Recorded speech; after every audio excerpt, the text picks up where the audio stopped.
Rules of the Road, Chapter 12. We made it to St. Louis by nightfall, drove past the Gateway Arch on the Mississippi riverfront, with all those city lights gleaming like stars. The arch represented the gateway to the west, where the pioneers began their journey to the new land. Mrs. Gladstone said it was 630 feet high. Seeing it made me feel like I'd just done something important. I thought of all those pioneer teenagers pushing westward in the covered wagons, hot, sweaty, wondering what the new land would bring, trying to convince their parents to let them drive. I was getting very good at finding hotels. I came to a perfect stop with no lurching in front of the St. Louis Beauregard, and really impressed the doorman, who was dressed like the Nutcracker from the ballet, except he wasn't wearing tights. He helped Mrs. Gladstone out as a teenage boy drove by. His father was screaming instructions at him from the passenger seat. "Slow down! Watch the light! Brake!" I smiled maturely. Those days were over for me. Mrs. Gladstone and I checked in, separate rooms, and headed upstairs. She was limping bad and said she was going to have dinner in her room and that I should do the same. Room service. Freedom. I went to my room.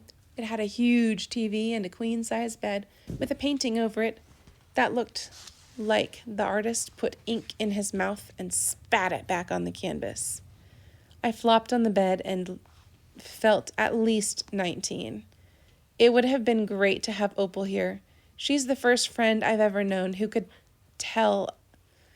could tell everything to. With the others, I'd always held back about Dad and our problems, afraid that if people knew how weird things were, they wouldn't like me. With Opal, the more I tell her, the closer we get. I looked at the room service menu: steak, lamb chops, pork medallions, turkey club, chocolate mousse cake. My stomach growled. Opal and I could make fast work of that menu. We once ate 2 large double cheese pizzas in one night with a 6-pack of Mountain Dew and 2 quarts of toffee almond ice cream. Binging alone is not as meaningful. The phone rang. I waited 3 rings, picked it up. "Young woman?" "Yes, ma'am." "I need your help after all." So much for freedom. I hung up, headed down the hall to Mrs. Gladstone's room, knocked on the door. After a long time, she opened it. She looked pale and shaken. I walked in. She pointed to a note on the bed. "Apparently, Eldon will be joining us tomorrow," she said heavily. "You mean here?" "He has a business opportunity he must discuss with me immediately." "What kind of opportunity?" The message didn't say, "I need you to get in touch with Harry Bender." "Me?" She sighed. "You. I have already taken my pain medication. It makes me very groggy." Her old eyes looked cloudy. "Tell him that Eldon is coming to St. Louis. Write down everything Harry says, and we'll talk in the morning." Mrs. Gladstone moved slowly to the bed. "I need to lie down." "Well, shoot. How's the old girl doing?" I was sitting on my queen-size bed on the phone, with the phone tucked under my chin and a legal pad in my lap, having just told Harry Bender that Eldon was coming to St. Louis, and Mrs. Gladstone asked me to call. "Not too great, Mr. Bender." "Blast. That's a shame. That spurless son of hers isn't going to make the situation any sweeter." I wrote down spurless son, not sweeter. "Here's what you got to do," said Harry Bender in a booming Texas voice, "'cause Maddie's got to be in bad shape if she's not calling herself. You've got to defuse the situation because that boy's come into town with bad news for sure." I wrote down diffuse situation, bad news for sure, and said, "Me?" "That's right." "How do I do that?" "You tell him Maddie's hurting too bad to see anyone, and you'll take the message." "But he's not going to tell me anything." "That's right. And in this situation, ignorance is golden." I wrote down ignorance is golden and waited. "'Cause you see, old Eldon's trying to slink between the 2 camps. You can't trust what he's going to say, and Maddie needs to be surrounded by the truth before the lies start breaking in around her." "What if I goof up?" "You're not going to do that," Harry Bender insisted. "You're going to reject that thought.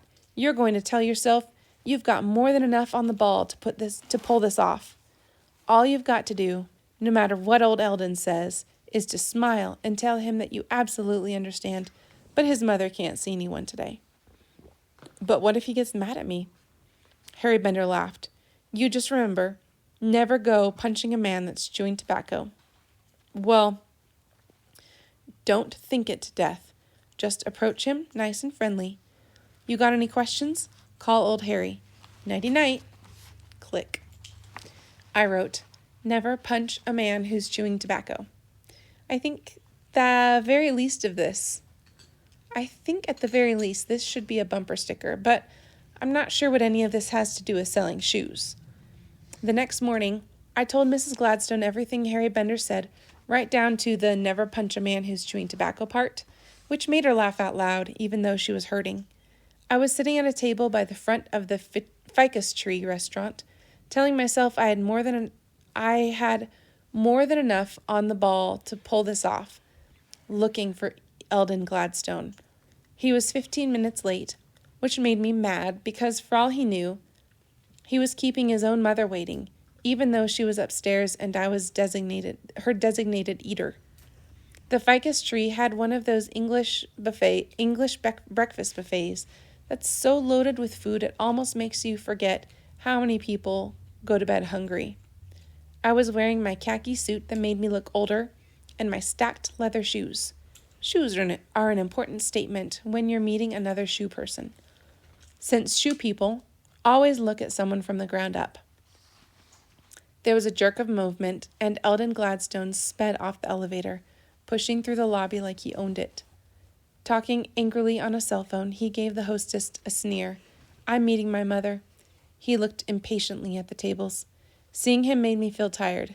Because I can't. He barked into the phone. It's not going to fly. I stood up. Mr. Gladstone, your mother asked me to see you. He said later into the phone and snapped it shut. He looked at my shoes. I'm Jenna Buller, her assistant. Assistant sounded better than driver. Eldon reached for a handful of buttermints by the cash register and ate them all at once. He was wearing a beige, floppy suit, with the sleeves pushed up and a gold watch. I steeled myself. Smiled nice and friendly. She's not feeling too well, sir. She won't be coming down for breakfast. He glared at me, unsure. What's the matter with her? Her hip. Again? I didn't know this was an ongoing problem. I nodded. I took a deep breath for the next part.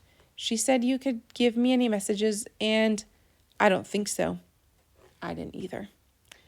I don't know who you are, miss, but I'd like to see my mother. I appreciate that, sir. She just can't see anybody today. I understand how you feel. Eldon was 6 inches shorter than me, and he didn't like it. Sit down, he barked. I sat. He kept smiling, telling me that he'd flown in from Dallas to see his mother, and he wasn't leaving until that happened. I smiled, explained again and again. It's such a shame, I said, you coming all this way. She just can't see anybody today. He looked at me like I was garbage. I'm not going to let some overgrown teenager tell me I can't see my mother. Smile. Never kill in public. I wanted to so bad. I looked at Eldon, who was gunning for a showdown, waiting for me to lose it right there. Never punch a man who's chewing tobacco. That's what Harry Bender had said. I knew why now. They'd spit it out all over you. I killed him with kindness. Boy, I'm sure sorry about this, sir. Your mother's just not able to... That's clear. Eldon turned on his tasseled Italian loafer. You tell my mother we've got to talk. No, tell her we're going to talk. I smiled. I'll tell her, sir. I felt that adding, you ungrateful slime ball, would have been pushing it. And with that, Eldon Gladstone stomped off in a stinking cloud of deceit. Evil retreats in the presence of goodness. What a snake.